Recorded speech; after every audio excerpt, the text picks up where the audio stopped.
Welcome to our channel LokOS for ఎస్హెచ్జీస్. ఈరోజు మనం లోకోస్లో చాలామంది మాకు కామెంట్ రూపంలో అడుగుతున్నారండి. కొన్ని సందేహాలు అడుగుతున్నారు. వాళ్ళకి రిప్లై ఇచ్చినా కూడా కొంతమందికి అది ఎక్కడ చెక్ చేయాలి, ఎక్కడ చూసుకోవాలి అర్థం కాక మళ్ళీ రిప్లై అడుగుతున్నారు, కామెంట్ పెడుతున్నారు. అందువల్ల కొన్ని ఎక్కువగా వచ్చే కామెంట్లకి ఈరోజు మీ డౌట్ని క్లారిఫై చేయడం కోసం ఈ వీడియో చేయడం జరుగుతుంది. దయచేసి చూడండి, ఒకసారి వీడియో పూర్తిగా చూడండి. మీకు లోకోస్లో ఉన్న డౌట్లు మొత్తం కూడా క్లారిఫై అవుతాయి. దాంట్లో ఎక్కువగా మా కామెంట్ రూపంలో ఈ మధ్య ఎక్కువగా లోకోస్ యాప్లో వచ్చిన సమస్యలు ఏదైతే ఉన్నాయో, ఏదైతే డౌట్స్ ఉన్నాయో దాని మీద ఈరోజు మాట్లాడడం జరుగుతుంది. ముందుగా ఫస్ట్ది, చాలామంది మేము మెంబర్స్ డేటా పూర్తిగా చేసామండి, మెంబర్స్ డేటా పూర్తిగా చేసి ఎస్హెచ్జీ ప్రొఫైల్ కూడా చేసి లాక్ వేసాం.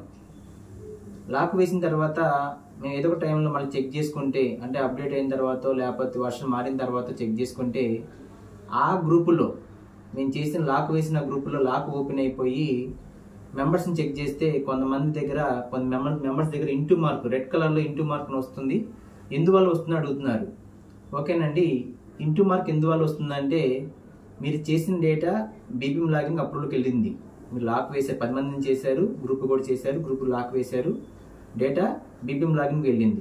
బీపీఎం లాక్ వెళ్ళినప్పుడు వాళ్ళు ఏం చేస్తారంటే, మీ డేటా మెంబర్ వైజ్గా చెక్ చేసినప్పుడు ఇదొక మెంబర్లో పొటెన్షియల్ డూప్లికేట్, అంటే మొబైల్ నెంబర్ పొటెన్షియల్ డూప్లికేట్ అని వస్తుంది.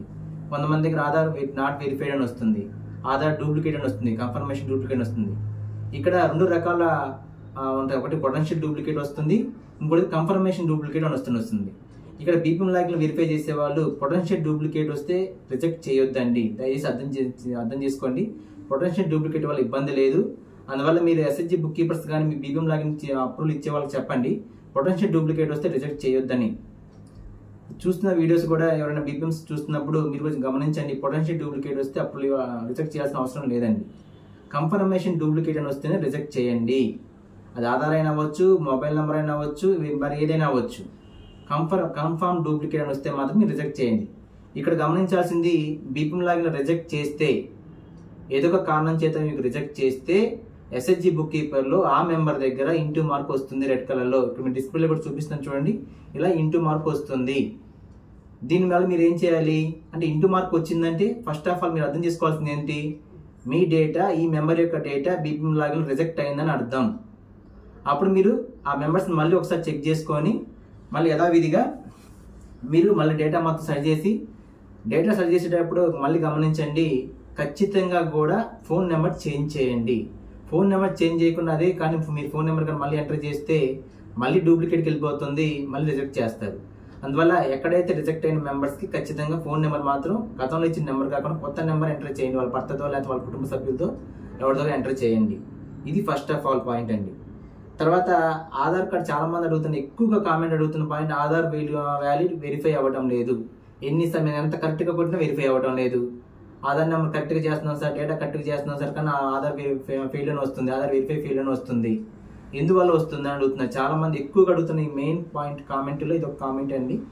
దీనికి సంబంధించి రెండు రీజన్స్ గతంలో కూడా చెప్పామండి. ఇప్పుడు మనం ప్రాక్టికల్గా చెక్ చేసిన తర్వాత గమనించిన రెండు రీజన్స్ ఏంటంటే, ఒకటి, ఒక మెంబర్ గ్రూప్లో జాయిన్ అయిన తర్వాత 2 సంవత్సరాలు అవ్వచ్చు, 3 సంవత్సరాలు అవ్వచ్చు, సంవత్సరం అవ్వచ్చు, మెంబర్ గ్రూప్లో జాయిన్ అయ్యి, సంఘంలో జాయిన్ అయ్యి, ఆ జాయిన్ అయిన తర్వాత మనకున్న ఫంక్షనరీస్లో మనకున్న ఏదైతే ఉన్నతి కానీ, శ్రీనిధి కానీ, లేకపోతే మా సిఏకి ఇచ్చేటప్పుడు బయోమెట్రిక్ వేయించుకోవడంలో కానీ, లేకపోతే ఫస్ట్ స్టార్టింగ్లో బయోమెట్రిక్ వేయించుకోవడంలో కానీ, గ్రూప్లో జాయిన్ అయినప్పుడు అంటే ఎక్కడో బయోమెట్రిక్ ద్వారా అథెంటికేషన్ అయి ఉండాలి.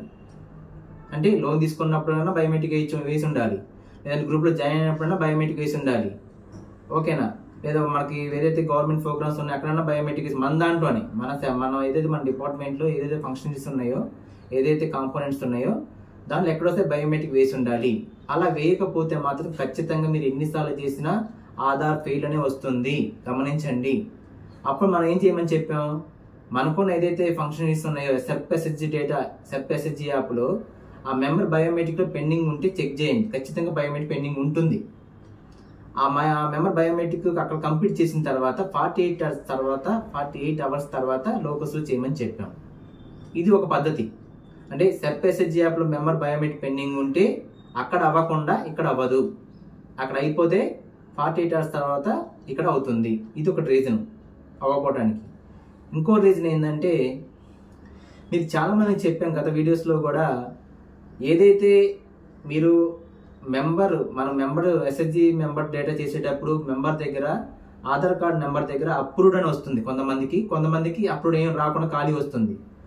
అప్రూవ్డ్ అని వచ్చి ఉంటే ఆ ఆధార్ కార్డు ఓకే, ప్రజెంట్ వాళ్ళకు మనకి ఏదైతే డేటా ఉందో వాళ్ళకి ఆధార్ కార్డు అప్రూవ్డ్ అయినట్టు అవుతుందో మీ డేటాని సరి చేసుకొని ముందుకెళ్ళిపోవచ్చు. అప్రూవ్డ్ కాకుండా ఖాళీగా వచ్చి కింద వెరిఫై ఆధార్ డీటెయిల్స్ పక్కన వైఫై సింబల్ వస్తుంది. అంటే ఈ ఖచ్చితంగా ఇలా వచ్చింది అంటే, వెరిఫై ఆధార్ డీటెయిల్స్ అని వచ్చింది అంటే ఖచ్చితంగా ఆ మెంబర్ యొక్క ఆధార్ కార్డులో ఏదో ఒకటి చేంజ్ అయిందని అర్థం. అంటే వాళ్ళ ఆధార్ కార్డు అప్డేట్ చేసుకున్నారు. ఫోన్ నెంబర్ కోసం అవ్వచ్చు, అడ్రస్ కోసం అవ్వచ్చు, లేదా వాళ్ళ ఏదైతే డేట్ ఆఫ్ బర్త్ కోసం అవ్వచ్చు, ఏదో ఒక విషయం మీద ఆధార్ కార్డు అప్డేట్ చేసుకున్నారని అర్థం. అలా అప్డేట్ చేసుకుంటే మాత్రమే ఇక్కడ వెరిఫై ఆధార్ డీటెయిల్స్ అని అడుగుతుంది. అది గుర్తుపెట్టుకోండి. అప్పుడు మన ఆధార్ కార్డు అప్డేట్ చేసుకున్నామంటే అర్థమైంది, కొత్త ఆధార్ కార్డు తీసుకున్నట్టే కదా వాళ్ళు. అప్పుడు అప్డేట్ చేసుకున్న ఆధార్ కార్డుతో మీరు వెరిఫై చేయాలి. అప్పుడు చెప్పాం కదా, క్వశ్చన్ మార్క్ ఉంటే పాత ఆధార్ కార్డు అని అర్థం, టిక్ మార్క్ ఉంటే మీరు అప్డేట్ చేసుకున్న తర్వాత ఆధార్ కార్డు తీసుకున్నారని అర్థం. అప్పుడు మనం ఏ ఆధార్ కార్డుతో చేయాలి? టిక్ మార్క్ ఉన్న ఆధార్ కార్డుతోనే ఆ డేటాని వెరిఫై చేయాలి. టిక్ మార్క్ ఉన్న ప్రకారమే నేమ్ ఎంటర్ చేయాలి, డేట్ ఆఫ్ బర్త్ ఎంటర్ చేయాలి, ఫోన్ నెంబర్ ఎంటర్ చేయాలి, అప్పుడు వెరిఫై చేయాలి. అప్పుడు మాత్రమే అవుతుంది. చాలామంది ఇంకా కూడా ఏదో ఒక వాళ్ళ ఆధార్ కార్డు తీసుకొస్తున్నారు మెంబర్స్, దాని మీద టిక్ మార్క్ ఉందా, క్వశ్చన్ మార్క్ ఉందా చెక్ చేసుకోవట్లేదు. క్వశ్చన్ మార్క్ ఏదో ఒక వాళ్ళు చెప్తారు మాకు ఒక ఆధార్ కార్డే ఉంది, ఇదే ఉందని. కాదండి, ఖచ్చితంగా కూడా వాళ్ళ ఆధార్ కార్డు వాళ్ళ దగ్గర లేకపోయినా, అంటే ప్రింట్ కొత్త Aadhaar card mobile number update చేసుకున్నారు, చేంజ్ చేసుకున్నారు, వాళ్ళు ప్రింట్ తీసుకోపోయి ఉండొచ్చు ఆధార్ కార్డు, కానీ కంప్యూటర్లో మాత్రం చేంజ్ అయింది ఆధార్ సైట్లో. అప్పుడు మీరేం చేయాలి? ఇలా వచ్చి మెంబర్స్ అందరికి కూడా వాళ్ళ ఆధార్ కార్డు కొత్త ఆధార్ కార్డు ఉంటే ఓకే, టిక్ మార్క్ ఉన్న ఆధార్ కార్డు వాళ్ళ దగ్గర ఉంటే దాన్ని బట్టి చేయండి. లేదు అంటే ఆధార్ సైట్లోకి ఆధార్ సెంటర్ దగ్గరికి వెళ్ళి ఆధార్ కార్డు డౌన్లోడ్ చేసుకుని రమ్మని చెప్పండి. అప్పుడు ఖచ్చితంగా టిక్ మార్క్ ఉంటుంది దాని మీద. ఆ ఆధార్ కార్డుతో వెరిఫై చేయాలి, అప్పుడు మాత్రం ఇది వెరిఫై అవుతుంది. పాత ఆధార్ కార్డుతో వెరిఫై అవ్వదండి. ఇలా వచ్చిన ఏ పేరైనా సరే అవ్వదు. సరే, చాలా మంది అడుగుతున్నారు, సార్ మేము సెర్పేసెస్ యాప్లో బయోమెట్రిక్ పెండింగ్ లేదు, అక్కడ క్లియర్ చేసాం, తర్వాత టిక్ మార్క్ ఆధార్ కార్డుతో చేస్తున్నాం, ఈ రెండు మా దగ్గర ఉన్నాయి కానీ అవ్వట్లేదు.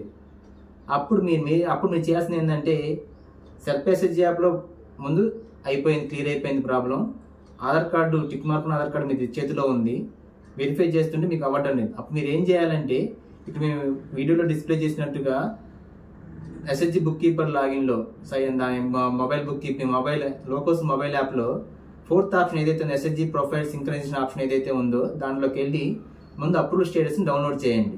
ఓకేనా? తర్వాత దాని కింద లాస్ట్ ఆప్షన్ మాస్టర్ డేటాని డౌన్లోడ్ చేయండి.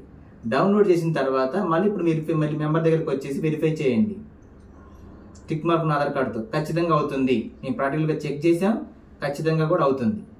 ఓకేనా? ఇంకా మీకు అవ్వట్లేదంటే మీ కామెంట్ రూపంలో తెలియపరచండి. ఖచ్చితంగా కూడా మేము ఒక వ్యూవర్స్ కూడా సబ్స్క్రైబర్ కూడా మా లైవ్లో పెట్టి ఫోన్లో మాట్లాడుకొని చేయించడం జరిగింది. ఖచ్చితంగా అవుతుంది. వాళ్ళు కూడా రెస్పాండ్ అయ్యారు, దానివల్ల ఇబ్బంది లేదని చెప్పారు. ఈ ప్రాబ్లం క్లియర్ అయితే అయింది. లోకోస్లో ఎటువంటి ప్రాబ్లమ్స్ లేవండి. 100% ప్రతి ఒక్క మెంబర్ని అప్డేట్ చేయొచ్చు, మనం డేటా చేయొచ్చు. తర్వాత ఒక మెంబర్ ఇన్యాక్టివ్ చేస్తే ఆటోమేటిక్గా గ్రూప్ లాక్ పడుతుంది, ఏం చేయాలి? లాక్ ఓపెన్ అవడం లేదు, ఏం చేయాలి అడుగుతున్నారు. ఇది చాలా వీడియోస్లో మనం చెప్పడం జరిగింది, చాలా సందర్భాల్లో కూడా ఈ విషయాన్ని మనం వీడియోస్లో కానీ పొందుపరచడం జరిగింది.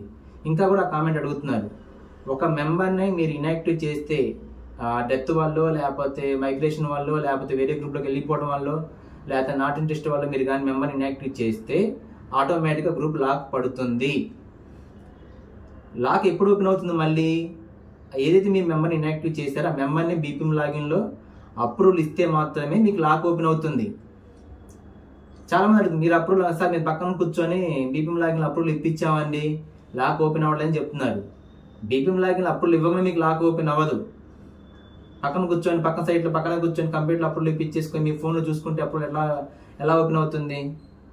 మీరేం చేయాలి? అక్కడ అప్రూవల్ ఇచ్చిన తర్వాత కొంత టైం వెయిట్ చేసి మీరు మళ్ళీ మీ ఫోన్లో ఏదైతే ఎస్హెచ్జి బుక్ కీపర్ ఫోన్ ఉందో ఆ ఫోన్లో 4th ఆప్షన్లోకి వెళ్ళి అప్రూవల్ స్టేటస్ని డౌన్లోడ్ చేయాలి.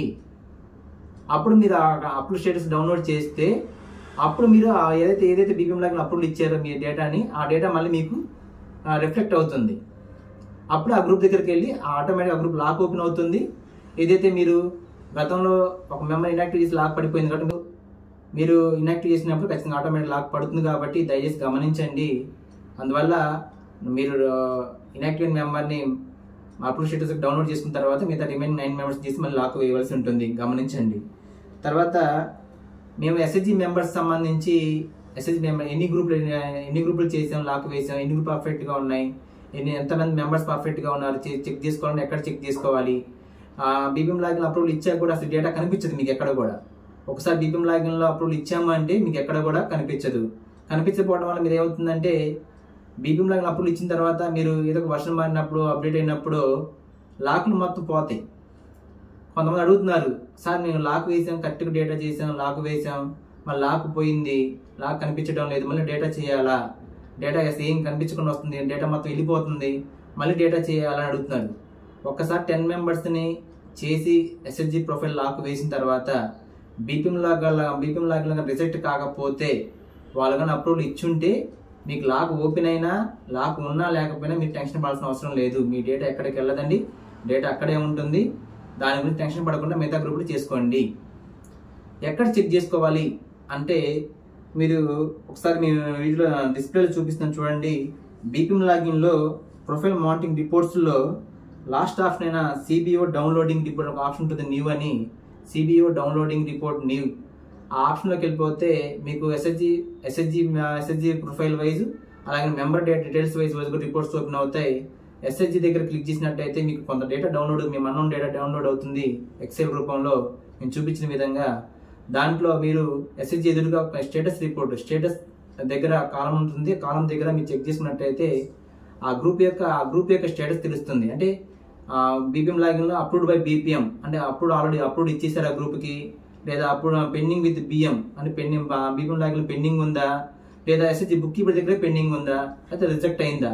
ఈ 4 కారణాలతో స్టేటస్ తెలుస్తుంది. ఈ 4 కారణాల్లో అప్రూవ్డ్ బై బిఎం అంటే ఆటోమేటిక్గా గ్రూప్ మీకు పట్టించుకోవాల్సిన అవసరం లేదు, లాక్ ఉన్నా లేకపోయినా. అలాగనే పెండింగ్ విత్ బిఎం అంటే బిఎం దగ్గర లాగిన్ పెండింగ్ ఉంది కూడా అప్రూవల్ ఇప్పించుకోవాల్సి ఉంటుంది, అప్రూవల్ ఇప్పించండి. మీ దగ్గర పెండింగ్ ఉంటే మీ డేటాను చేయండి, మళ్ళీ లాక్ వేయండి. అలాగే ఎస్హెచ్జి మెంబర్స్ కూడా సేమ్ అంతేనండి. ఎస్హెచ్జి మెంబర్ డేటా కూడా డౌన్లోడ్ అవుతుంది, మొత్తం కూడా మెంబర్ వారికి కూడా డౌన్లోడ్ అవుతుంది. ఆ మెంబర్ ఎదురుగా స్టేటస్ చెక్ చేసుకోండి. మేము చూపించిన విధంగా స్టేటస్ చెక్ చేసుకొని పెండింగ్ విత్ బిఎం అంటే బిఎం దగ్గర పెండింగ్ ఉంది, అప్రూవ్డ్ బై బిఎం అంటే బిఎం గారు అప్రూవ్ ఇచ్చారు, pending with SHG book keeper అంటే మీ దగ్గర పెండింగ్ ఉంది, రిజెక్టెడ్ బై బిఎం అంటే బిఎం దానిలో రిజెక్ట్ అయింది కాబట్టి మీరు మళ్ళీ ఇంటూ మార్క్ కనిపిస్తుంది మెంబర్ దగ్గర, ఆ ఇంటూ మార్క్ ప్రకారం మీరు డేటాను మళ్ళీ చేయవలసి ఉంటుంది. ఇది తర్వాత లాస్ట్గా ఇంకొక కామన్ ఏంటంటే పాస్వర్డ్. ఎన్నిసార్లు చెప్పిన పాస్వర్డ్ మాకు ఓపెన్ అవ్వట్లేదు సార్, పాస్వర్డ్ ఇన్వాలిడ్ వస్తుందని చెప్తున్నారు, మాకు స్క్రీన్ షాట్ కూడా పెడుతున్నారు కామెంట్ అడిగి కూడా. ఖచ్చితంగా 2.1.32లో ఎవరైతే ఉన్నారో వాళ్ళు ఖచ్చితంగా కూడా మీరు అప్డేట్ చేసుకోవాల్సి ఉంటుంది. యాప్ని అప్డేట్ చేసుకున్నప్పుడు పాస్వర్డ్ చేంజ్ చేసుకుని అడుగుతుంది. మేము చెప్పిన విధంగా మీరు ఏదైతే పాత యూజర్ నేమ్ ఉందో యూజర్ నేమ్ కాపీ చేసి కింద పాస్వర్డ్ దగ్గర పేస్ట్ చేసుకొని దానికి అదనంగా OS స్మాల్ లెటర్ @2023 ఇది యాడ్ చేసుకొని మీరు లాగిన్ అవ్వాల్సి ఉంటుంది. అప్పుడు మాత్రమే మీరు 2.1.33లోకి వస్తారు. అక్కడ మాత్రం మీకు అప్డేట్ డేటా మీకు కనిపిస్తుంది, కొత్త వర్షన్లోకి వచ్చినట్టు. మీకు కావాలంటే ఈ పాస్వర్డ్ మళ్ళీ కూడా చేంజ్ చేసుకోవచ్చు, మీ ఇష్టం అది. కానీ ఫస్ట్ ఆఫ్ ఆల్ మాత్రం మీరు ముందు పాస్వర్డ్ మాత్రం ఖచ్చితంగా ఈ పాస్వర్డ్తోనే లాగిన్ అవ్వాల్సి ఉంటుంది. అందులో ఇది మీరు ఎస్హెచ్జి బుక్ కీపర్కైనా ఇదే, బ్లాక్ అడ్మిన్కైనా ఇదే రూలు, అలాగే బ్లాక్ ప్రోగ్రామ్ ఏజెంట్కైనా ఇదే పద్ధతిలో మీరు పాస్వర్డ్ని లాగిన్ అవ్వాల్సి ఉంటుంది. ఓకే, థ్యాంక్ యూ అండి. ఇప్పుడు ఈ పాయింట్లు కాకుండా ఇంకా ఏమైనా మీకు సందేహాలు ఉంటే కామెంట్ కూడా తెలియపరచండి. మరొక లైవ్ వీడియో కూడా చేద్దామండి. దీని మీద 100% ఎస్హెచ్జి ప్రొఫైల్ కంప్లీట్ చేసి కనీసం మార్చి 1 నుంచి కానీ ఏప్రిల్ 1 నుంచి కానీ మనం ట్రాన్సాక్షన్కి వెళ్ళవలసి ఉంటుంది. చాలా స్టేట్లు ఆల్రెడీ ట్రాన్సాక్షన్ స్టార్ట్ చేసాయి, మన స్టేట్లో కూడా కొన్ని జిల్లాలు స్టార్ట్ చేసాయి. కాబట్టి త్వరగా మీరు ఎస్హెచ్జి ప్రొఫైల్ కంప్లీట్ చేసి అప్రూవల్ ఇప్పించేసుకొని ట్రాన్సాక్షన్ రెడీగా ఉంటే దానికి సంబంధించిన డేటా కూడా మనం లోకోస్ యాప్లో ఎక్కించవలసి ఉంటుంది. థ్యాంక్ యూ అండి. మా వీడియోస్ కన్నా నచ్చినట్లయితే దయచేసి సబ్స్క్రైబ్ చేయండి. సబ్స్క్రైబ్ చేస్తే మీకు చాలా మంచి వీడియోలు మీకు అందుబాటులో ఉంటాయి. కాబట్టి మనం దయచేసి సపోర్ట్ చేసి సబ్స్క్రైబ్ చేసుకుని లైక్ చేయండి, షేర్ చేయండి. Thank you very much.